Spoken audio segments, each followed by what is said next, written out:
Remember to like this video, share your thoughts in the comments, and subscribe for more personal stories. I've been married since my early 20s, a woman who has always honored her commitments, raised my twin boys, maintained our household, and remained devoted to my husband through every challenge we faced. I believed in stability, in the quiet dignity of nurturing the life we built together, even as passion gradually gave way to familiarity. Love, as I understood it, wasn't about fireworks or fresh beginnings. It was about constancy. But something unexpected happened recently, something I still struggle to articulate properly. It wasn't planned, wasn't supposed to hold any significance, yet it left me questioning everything I thought I understood about myself and the person I'd always believed I was. I never imagined something like this could happen to me. Please, learn from my experience. It was during an overcast afternoon when the sky couldn't decide whether to rain. My car had stopped working again, third incident this season, and Alan, my husband, was trapped in conferences for the remainder of the day. So when his associate Marcus offered to drive me home from the bookstore, I accepted without hesitation. I knew Marcus from the occasional company gatherings I'd attended over the years. He was somewhat younger than Alan, perhaps early 40s, with a thoughtful, assured manner of speaking. Always courteous, attentive, the type who maintained eye contact when asking about your day and actually waited for the answer. Though I hadn't given him much consideration before, I had noticed how his attention lingered. Not inappropriately, just more completely than most. We exchanged pleasantries in the parking area while he helped with my bags, placing them carefully in the trunk of his immaculate dark blue vehicle. Surprisingly tidy for someone living alone. "Are you certain this isn't inconvenient?" I asked, settling into the passenger seat. "Not at all," he smiled. "My apartment is just beyond your neighborhood. Gives me a welcome excuse to leave the office earlier today." His voice carried a particular gentleness, unhurried, warm, creating an unexpected sense of comfort, something I rarely experienced around men other than my husband. With Alan, everything had become functional shopping lists, household accounts, scheduling maintenance appointments. I didn't resent this evolution. Isn't that simply what partnership becomes after decades together? As we pulled away, sunlight briefly pierced the clouds, casting a warm glow across the dashboard. I noticed Marcus glance sideways, his hand relaxed on the steering wheel. "You seem contemplative," he observed. I shrugged lightly. "Just one of those peculiar days, you know." He didn't press further, just nodded and returned his focus to the road. But something about his presence filled the vehicle in a manner difficult to dismiss. Not romantic, simply present, attentive. Our conversation drifted through ordinary topics, traffic patterns, approaching weather, a newly opened bookshop downtown. I found myself laughing more than anticipated, especially when he recounted Alan's attempt to repair the office printer and flooding an entire section with toner. "He never mentioned that part," I said, wiping away tears of laughter. "Probably also omitted blaming the summer intern," Marcus added with a grin. I laughed again, then allowed the moment to settle. The city bustle faded as we entered the quieter residential streets of Cedar Avenue. The houses appeared washed in golden afternoon light, familiar, secure. Then we stopped at a traffic signal. We sat in silence for several moments, but something about that stillness felt different, as if the moment itself had paused to take a breath. Marcus turned toward me, not dramatically, not like a scripted scene, just enough to meet my gaze. "May I ask you something, Grace?" I nodded, uncertain why my pulse suddenly quickened. "Do you ever wonder if anyone truly sees you anymore? His question reached a place within me I hadn't visited in years. "Sees me?" I repeated softly. He nodded, as more than someone's wife, someone's mother, just you. I looked away toward the window, toward the houses passing by, struggling to keep my voice even. Constantly, I admitted. The light changed, but we remained momentarily stationary. He waited, as if offering space for me to continue. I couldn't find more words. Then gently, he pressed the accelerator and we moved forward. Neither of us spoke for several minutes. The atmosphere had shifted, denser, more significant, but my thoughts raced wildly. The journey continued in silence, though not the uncomfortable kind demanding to be filled. It felt more like something unfolding between us cautiously, deliberately.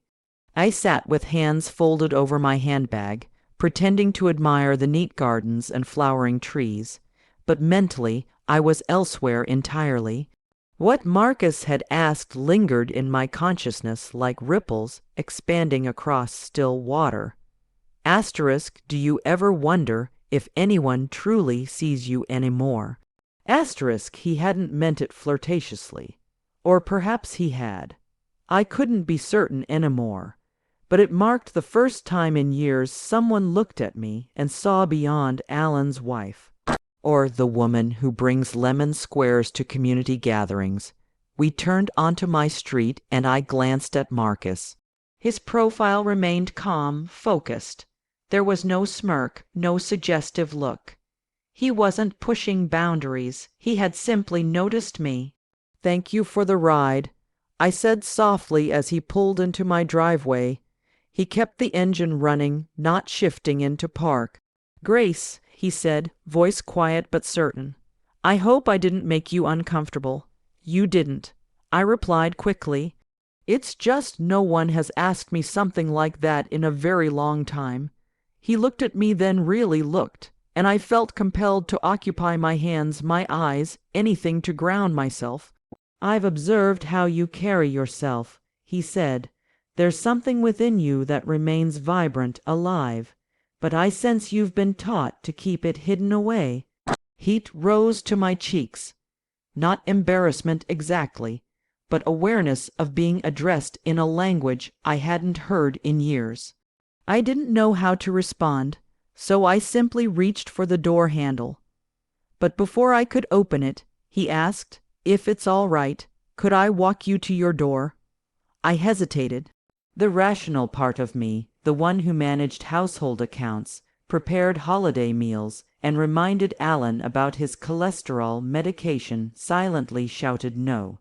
But another part, quieter yet more insistent, whispered yes. I nodded, all right. We walked the short path to the entrance, where the porch light flickered intermittently. I made a mental note to replace it, knowing I'd likely handle it myself. I searched my bag for keys, the tension between us delicate but palpable, not uncomfortable, just fragile. "I apologize if I overstepped earlier," he said, standing slightly behind me. "You didn't," I repeated, turning to face him. It's simply difficult knowing how to respond to a moment like that. He nodded, hands in his pockets. "I think sometimes these moments occur just to remind us we're still human, still capable of genuine feeling." There it was again. That unadorned honesty that didn't demand response, yet made you want to offer one. "Thank you," I said, my voice catching slightly. He regarded me a moment longer, then smiled gently. "Have a pleasant evening, Grace. You too, Marcus."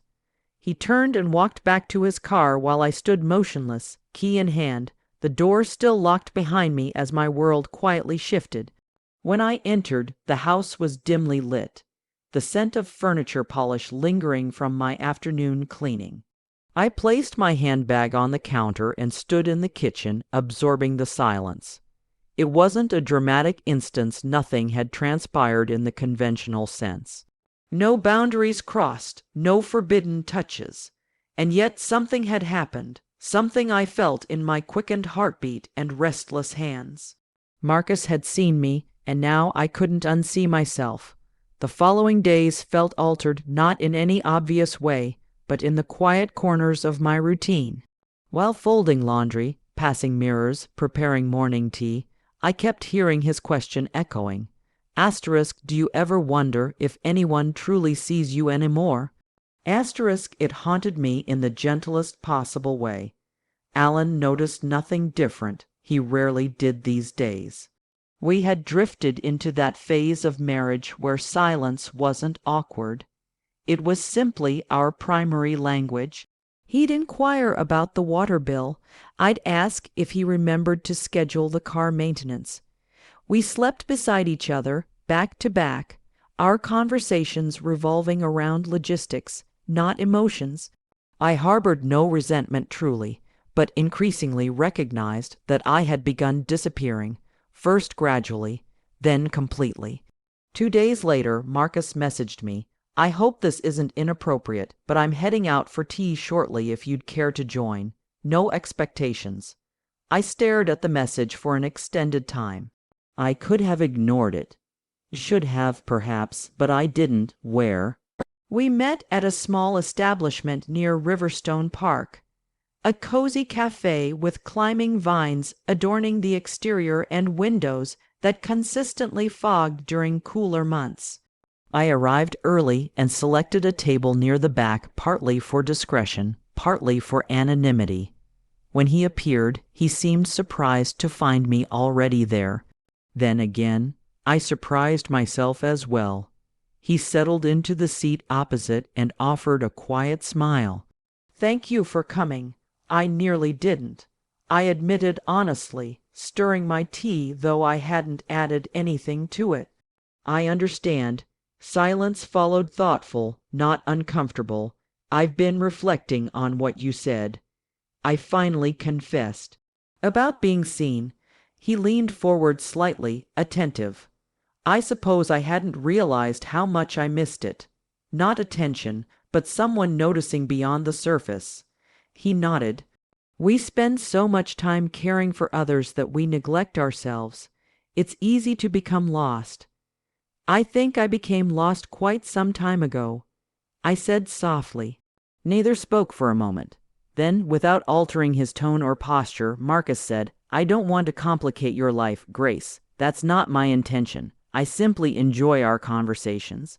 And it was the sincerity in his voice that affected me deeply. Not flirtation or suggestion, just genuine human connection. It felt precious, almost sacred. We talked for nearly an hour about nothing significant yet everything important.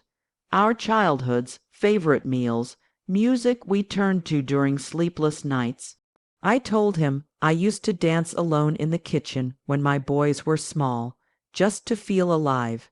He smiled as if that were the most beautiful revelation he'd heard all week. When we finally prepared to leave, we experienced that now familiar pause that settled between us like gossamer. He held the door, and as I stepped into the daylight, he said, "Grace, if you ever need to talk or simply breathe differently for a while, I'm here." I nodded, holding his gaze a heartbeat longer than appropriate. "Thank you." We parted ways on that sidewalk. No contact, no commitments, just understanding. But that night, lying beside Alan, his back turned to me, breathing deep and regular, I felt something stir within. Not guilt, not regret, just awareness. Something had changed, and for the first time in years, I wasn't certain what lay ahead. A week passed. I didn't see Marcus, received no messages, and didn't reach out either. Not because I lacked desire, but because I needed space to comprehend my internal changes. I moved through my days like someone carrying an invisible question. It wasn't about Marcus, not really. It was about me. Who had I become?